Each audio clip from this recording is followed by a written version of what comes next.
So I am in the full screen mode, so I won't see any question from the chat. So if anything is being asked, please interrupt me so I can answer that question. So let's start.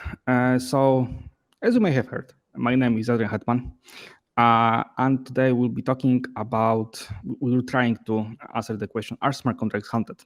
We'll go through the most popular smart contract vulnerabilities found in the wild that are still happening, that smart contract developers are still making.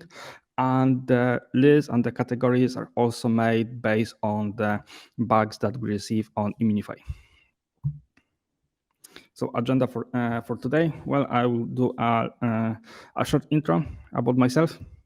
Well, I actually did that already, but I will talk more about my work at Immunefi. Then we'll switch to the most interesting stuff about the most common smart contract vulnerabilities. I will give you some examples, and at the end, in the outro, I will just tell you about some cool stuff that we do at Immunefi. So, as you know, my name is Adrian Hetman.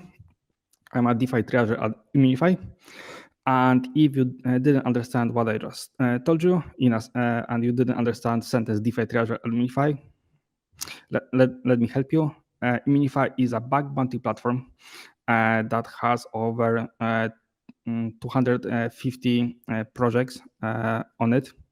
And what does it mean is that whenever you just browse through the code for fun, as a smart contract developer or as an auditor or Web3 white hat, and you notice a bug in a code base, and that bug is valid, and you decide not to exploit the vulnerability yourself, only to responsibly disclose it, you do it through Immunefi.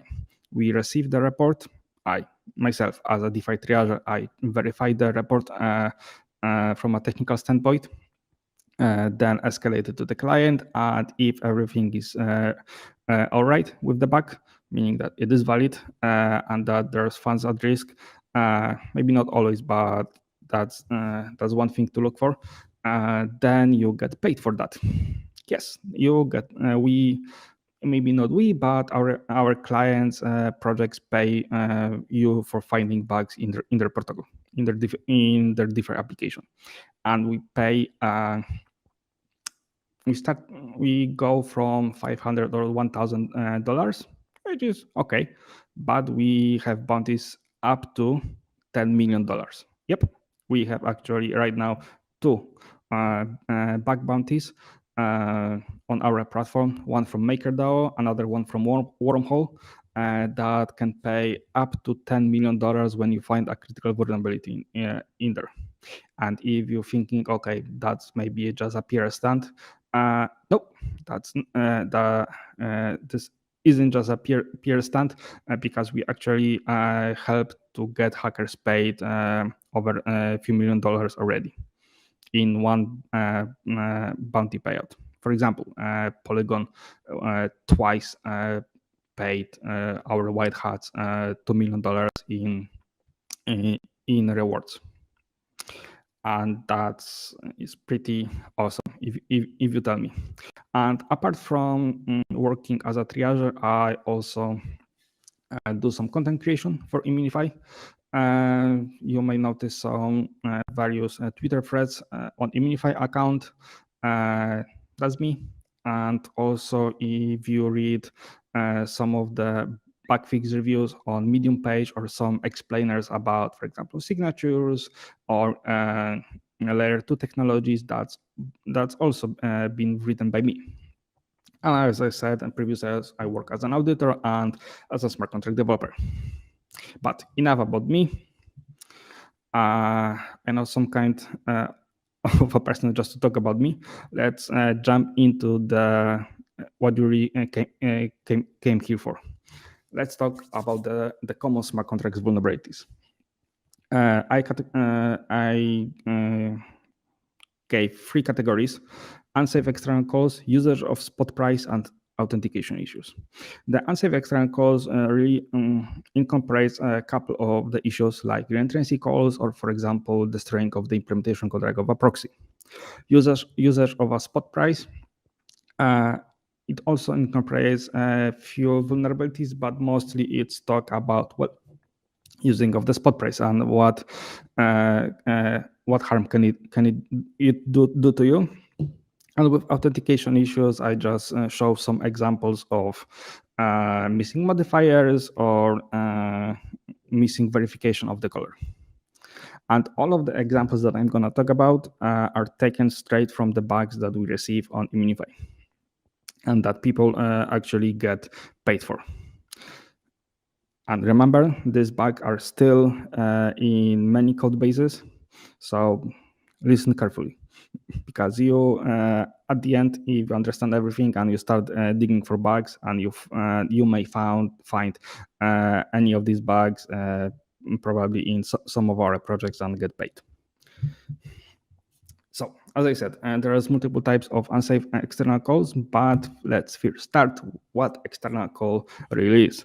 Well, it's a call to a third-party address that we do not control, meaning that whenever a smart contract has a function, for example, withdraw, where you can either submit an address to that function, or it takes the caller of that function and, for example, sends token to that address. Well, that actually making an external call, because the logic, the workflow goes from the smart contract itself to a third-party address. And smart contract, basically, when something like that happens, smart contracts gives up control in such a way that we don't always know what's going to happen when, for example, certain tokens with callbacks reach out a certain address. So basically, if the recipient is controlled by an attacker, every external call is potentially dangerous, because the attacker may be able to force your contract to transition into undefined state. And one of such undefined states in external calls attack is our old time favorite bug, reentrancy attack.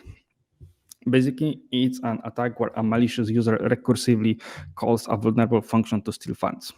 But how that would work? Well, let's take that withdraw function, which I talked already about. So let's say that we deposited some Ether into smart contract, for example, into escrow, and multiple other people also did that. And the escrow keeps track of who deposited and how much money they deposited in Ether. But you decided, okay, I need my money back right now, so there is a withdraw function where you can withdraw after some time. And in that withdraw function, we check how much money you are owed, and we send Ether to you, and at the end we update the balances. Seems simple, right? Well, if you've been writing some Solidity code, you may know the issue here, that whenever a smart contract is called and it receives an Ether, the fallback or receive function are called automatically, meaning that we can act upon when we receive Ether. And in that case, we could, for example, give a malicious contract such logic that whenever it receives Ether, we call the withdraw function again and again and again and again. And we could do that, and we could drain the whole contract, because after each call happens, we can call the withdraw again, and the balances are only updated after all the calls happen. And that's why we always recommend in situation like this, checks FX interaction pattern. And the same issue that I talked about was found in the DAO in 2016, and that's what that was the main reason, and apart of course from the millions of installment funds that were when the Ethereum did a hard fork. And here's a first example of such reentrancy. It was taken from an NFT project. I cannot say which one, because they don't want to go public, but I will give you a few seconds just to look at the code, and I will explain the vulnerability here in a minute. By the way, can you hear me all right?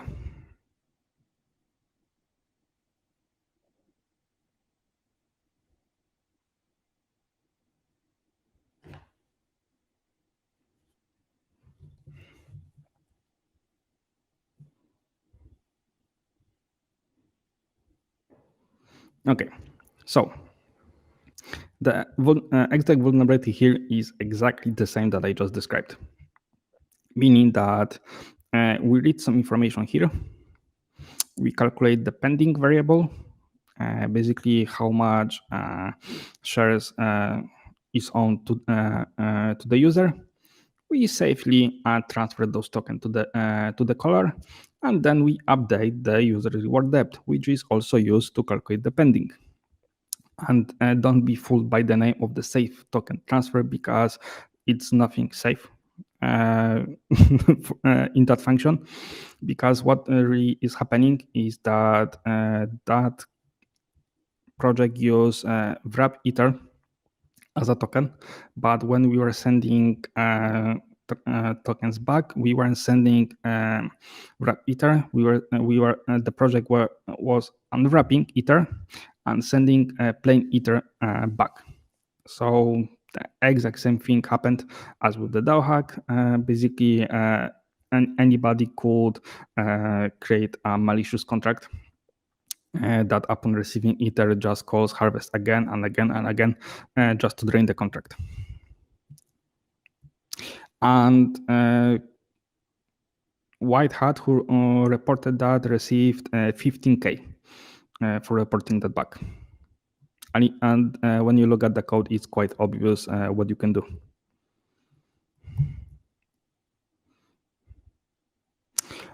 Here's the explanation, what I just told you about. I will let you read it.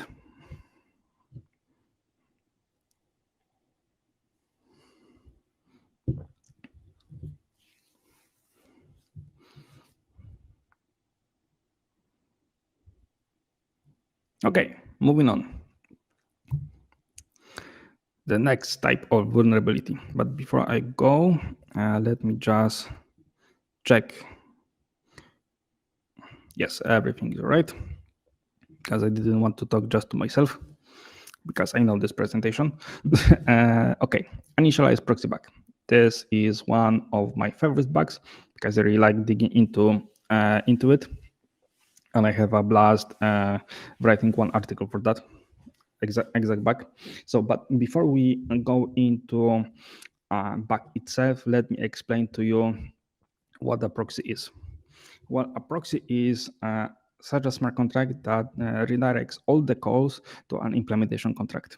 So basically, the proxy itself has an address of an implementation contract that it redirects all the calls to. But you might ask, why do we need that? Well, in a blockchain, in Ethereum, whenever every transaction that goes into Ethereum, every code that goes into Ethereum is immutable, meaning that we cannot change it after it happens. And the same goes for the smart contracts that we deployed to the Ethereum. We cannot change it afterwards, which is in general great perk of a blockchain. But it also has its consequences. For example, when there is a bug in your code, you cannot easily upgrade it. You cannot just write a patch and just hit publish, and your smart contract will be upgraded. That's not Web 2. So people were starting to think how we can make smart contracts upgradable. In a case that when the bugs happen, we can simply change the implementation of our contract and fix the logic that is vulnerable. And that's how upgradable proxy pattern came to life. There are multiple types of the proxy pattern, but I will talk about them in a minute. But in general, the initialized proxy bug means that this bug can lead to self-destruction of the implementation contract, which could render the proxy contract useless, meaning that whenever we call a proxy, it will just hit nothing because implementation is destroyed. But this vulnerability only occurs in such proxy upgradable patterns where the logic of upgrading the implementation resides in the implementation itself. But how that works and how you can destroy the contract, let me explain that. But first, we need to understand delegate call. And so, as I said previously, a proxy contract redirects all the calls it received on implementation contract, whose address is stored in the contracts in the proxy contract storage. Meaning, when we look at this image, we see that yes, proxy contract can have its own code, but what's really important is the storage, because we are interested in the logic of the implementation contract, but we want to keep all the state changes into the storage of the proxy contract. But why do we want to do that? Well, when we switch implementations, we also want to keep all the history of the smart contract interaction somewhere. And when we would keep everything in the implementation contract, and then when we switch implementations, then we lose all of that history. That's why we are using delegate call. Delegate call is executing the code of the contract B in the context of the contract A, meaning that we just take the implementation, the logic of the contract B, and apply it to the storage of the contract A. So all the changes, for example, function that changes x from 5 to 10, that change from 5 to 10 will be reflected in the contract A, our proxy, not in the implementation contract itself. There's also one important thing to know before I move on, the self-destruct opcode, because we need to somehow be able to destroy the contract. So how do we do that? Well, the Ethereum has an opcode called self-destruct. When we call self-destruct, the code of the smart contract is emptied, and all the Ethereum, all the balance of Ethereum that was stored in that contract is sent to given recipient that we decide to send to.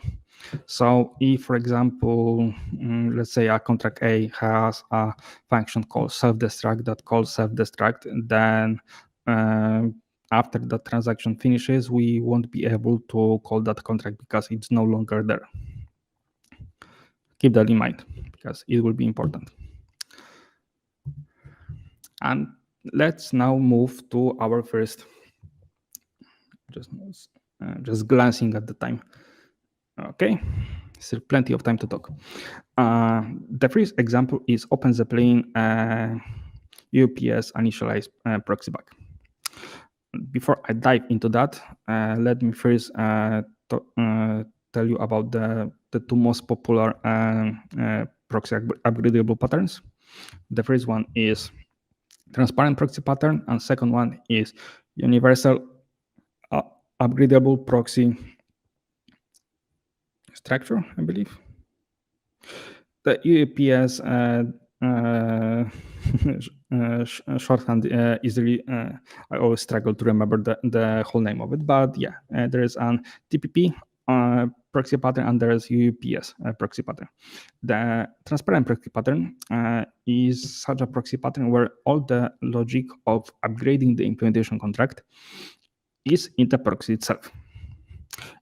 On the other hand, in the UAPS, all the logic of the implementation contract, of upgrading the implementation contract, is in the implementation itself.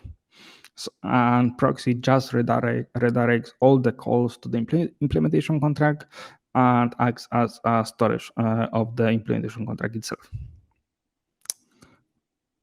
With the transparent proxy pattern, again, as a reminder, the logic of upgrading the contracts is in the proxy itself. So in that case, if we would destroy the implementation contract of a transparent proxy, then it would just cause a simple DOS because we still would be able to upgrade our implementation afterwards, because all the logic of upgrading is in the proxy itself. That's not the case with the UPS. And that's what was found in the OpenZeppelin implementation of UPS that was submitted through Immunefi last year. So the issue was that, let me also first talk about the initialize function, because you may not know this, but we have a normal constructor and we also have an initialize function. But why do we need an initialize function? Well, we go back to this image. Whenever we deploy a contract, the constructor code logic is run automatically, and we usually use it to initialize the initial contract state.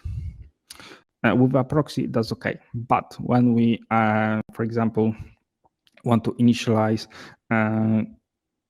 some states of the implementation contract, we cannot rely on the constructor because we are using proxy. And all the changes of the constructor changes would be reflected in the implementation contract storage, not in the proxy. So just to mitigate this, we need to call a special function, initialize, but it can be called anything, init, initialize, or whatever, that we need to call it through proxy to initialize the initial values that we want the implementation contract to have. And when we do that through delegate call, that means that we take just the logic of the implementation contract and reflect it in the storage itself. But what happens if we call implementation contract itself and call initialize? Well, it turns out that most of the implementations haven't run initialize on the implementation contract itself. And you might think, okay, why is that's a problem? Because we have all the calls coming through the proxy. Well, if you call a proxy, yes, everything will be working fine. The initialization will be reflected there. But but when it comes to the UPS proxy, as you remember, all the upgrade logic and also such upgrade logic contains delegate calls is inside the implementation. So just calling initialize, we automatically become an owner of the implementation contract. And as an owner, we can make a call to upgrade the implementation contract from the implementation itself. And we can upgrade it through a function called upgrade to end call. And that function upgrades the logic and also makes a delegate call to the new implementation running any function that we want. And that function can be a self-destruct. So actually, what could happen is that we could self-destruct the implementation contract and render the proxy useless. Because whenever people will call the proxy, there won't be any implementation to take the logic from.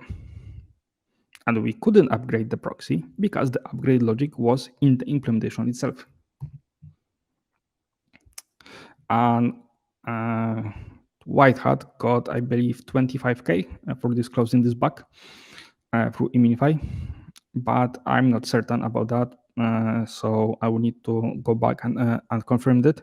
Here's all the steps that the attacker would need to take. Basically, what I just told you about. So take a minute, read it through, and I will move on in a second.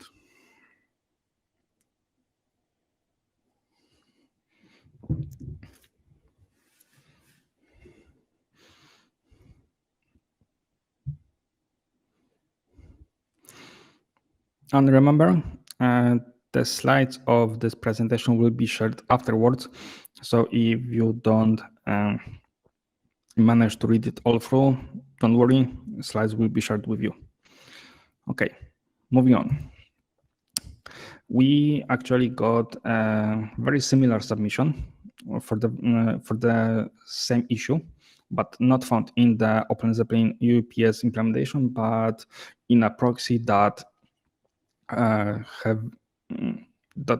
proxy that also uses similar pattern to do UPS, meaning that all the upgrade logic is in the implementation contract. But what's cool about this find is that first, the white hats got 200K bounty for disclosing that. And the second coolest thing is that they found this issue just by inspecting the bytecode of the contract, because the implementation contracts weren't verified on Etherscan. And how they did it? Well, we have an awesome article that I wrote last year just about that. And you can learn more about the proxies itself, about the what are the cons and pros of each proxy pattern. And I highly encourage you just to go over this article and read it.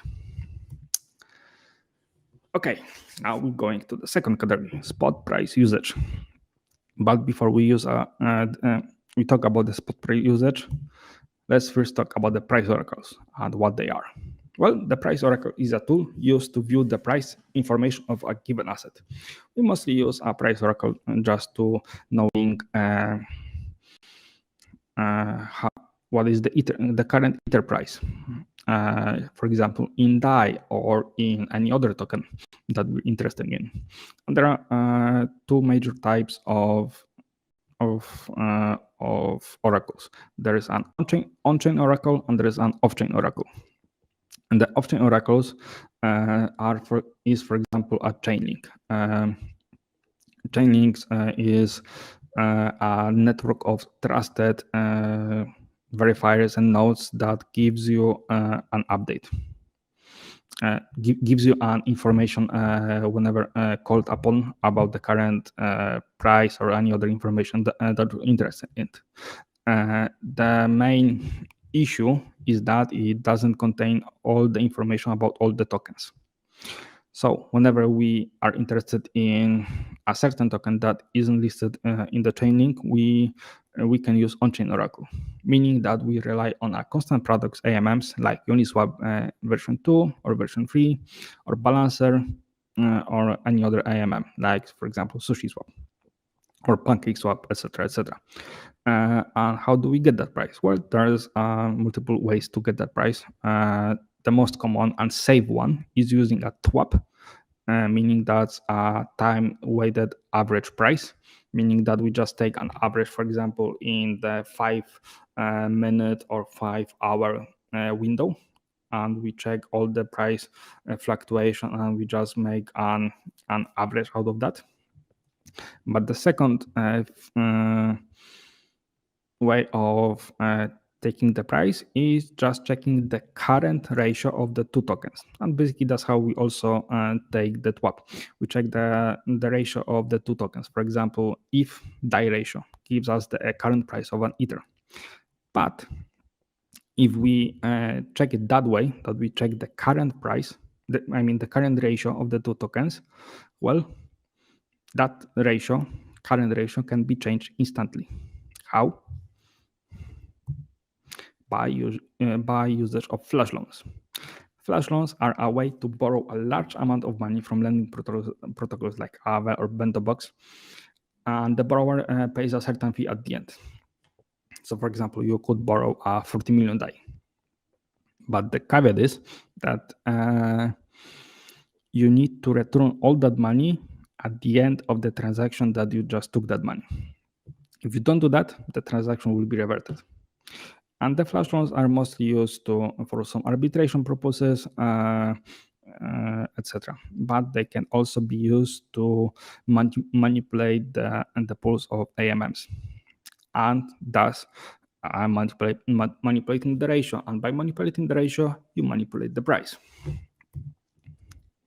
So one of such examples, the recent one, was for the year in finance, when they use a spot price of an USDT. USDT is a stable coin that is pegged to $1. The main issue here with the year in finance is, I just want to highlight multiple things with that example. First, the white hat got $200 in bounty for disclosing this bug. The other thing is that Yearn, even though it's been in the market for a couple of years, now it has one of the most experienced developer teams. Mistakes like that still can happen, and that's why you need a bug bounty program just to catch them in time before the bad guys do. So the issue here was that we have a withdraw function in a strategy. Basically, the issue was in all single-sided balancer strategies for in the air finance, but the only one to be exploited was of the USD was the one that holds the USDT. And why that one? Well, because from the bento box you could borrow up to 41 millions worth of Yearn Finance USDT tokens. And by withdrawing all of that, we liquidate the position, and you go and you basically need to insert this example. The Yearn Finance goes through all the strategies, different strategies that it has in the withdrawal queue, and empties them by one. And at one point, we hit the strategy, the vulnerable one. And when the strategies see that it doesn't have enough money in the strategy itself, it burns their LP token share that has in the USDT pool, just to get enough money. But it doesn't check the current price of the USDT. So what can happen? Well, using flash loans, an attacker could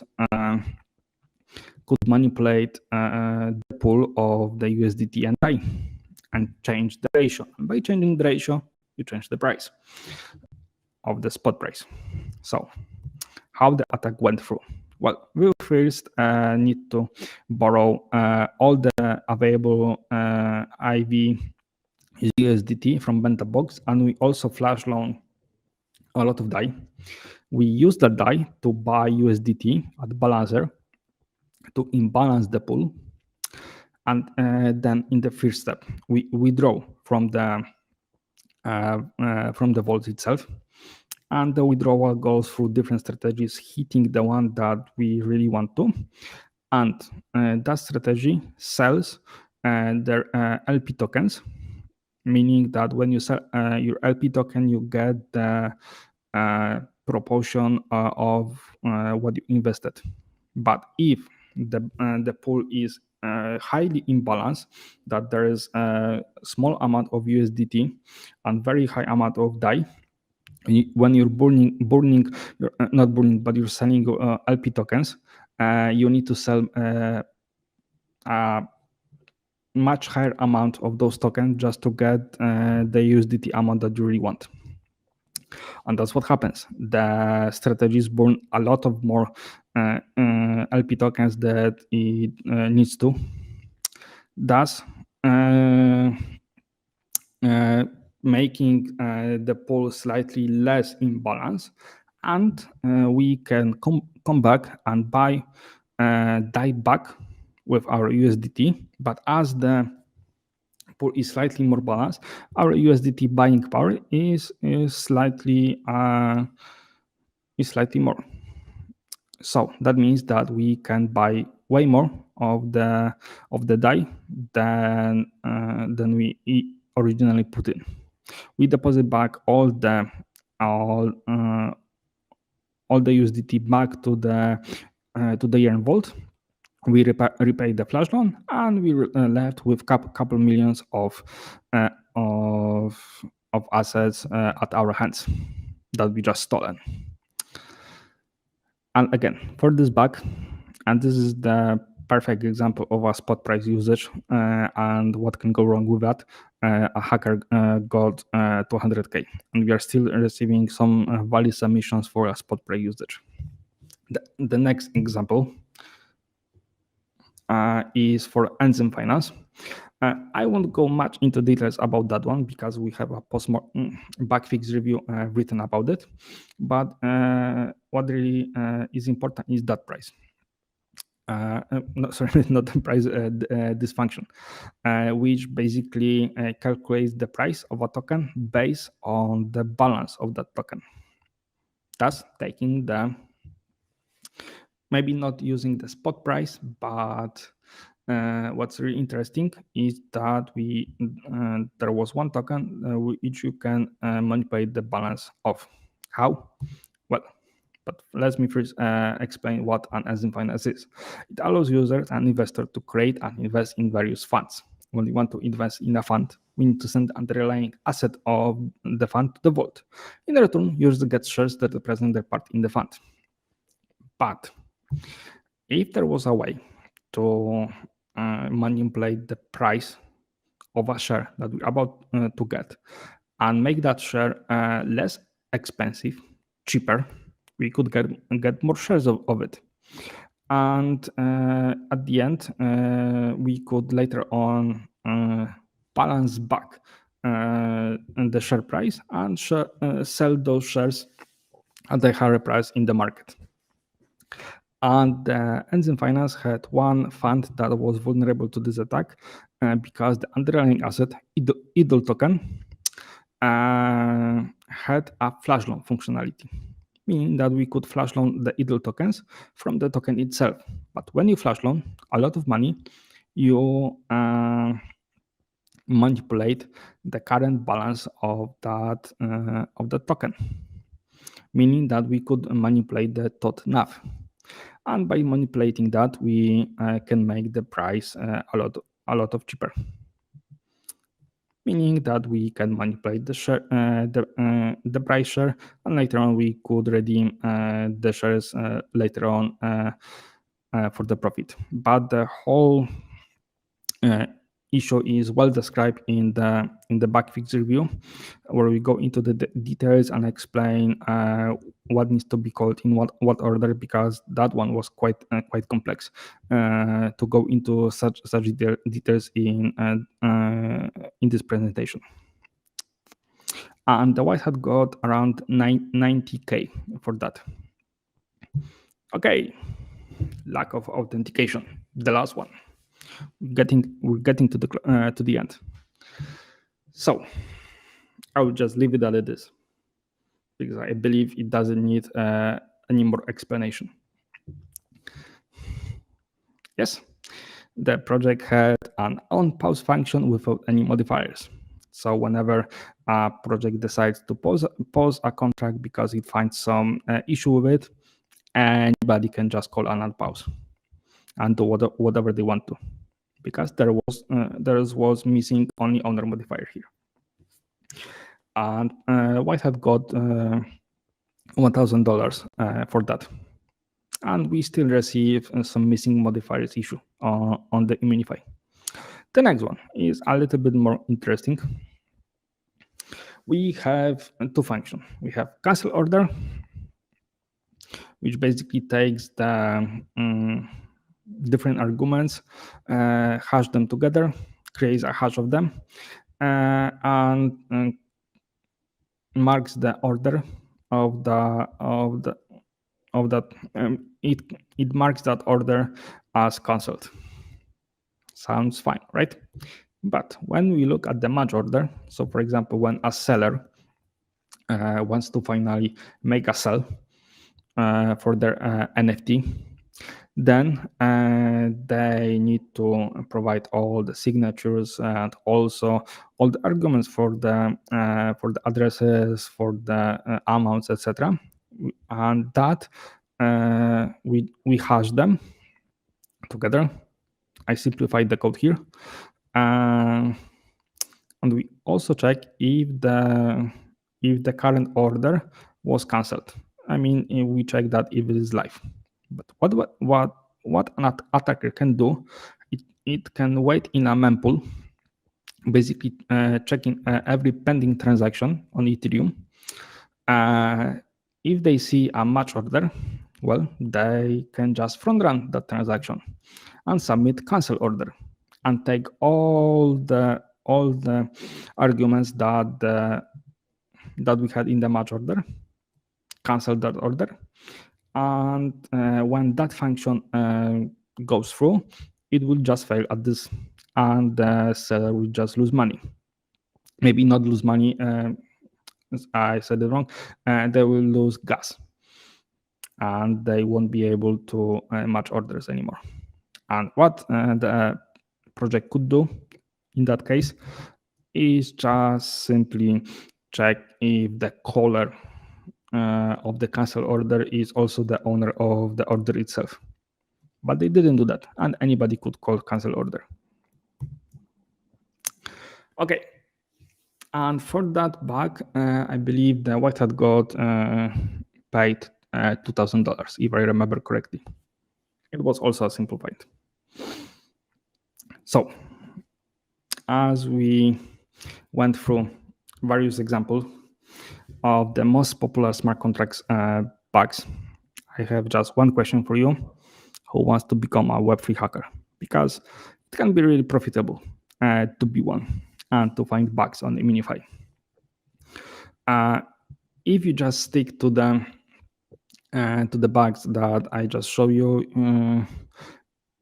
you will be able to probably find some bugs in the current projects and get some sweet bounties out of them. But if you are just starting and you don't know where to start and how to become one, what to learn, well, we have an awesome guide written by Sleepy, which will also present at this conference. In that guide, we go really deep into what you need to learn in what order, and this just focuses on the security side of the blockchain. We also you will also need a Solidity knowledge, but you don't need to be a developer. But if you are a developer and you want to switch to being a security researcher of Web3, the Web3 smart contracts, well, that's also a guide for you. So if you like this presentation, here are some socials that you can follow me. On Twitter, I'm mostly active on Twitter, where I share various threads, explain different things, or just reshare some cool links for you to learn from. Immunefi also runs Immunefi School, where we share all the cool reports, all the cool tutorials for all the people that are just starting or are more experienced. You can also check our Medium page. And at the end, there are two bug fix reviews from the Polygon bounties that I talked at the beginning, where we paid 2.2 in a bounty to one hacker and 2 million bounty to another one. And that's it. Thank you. Thank you very much.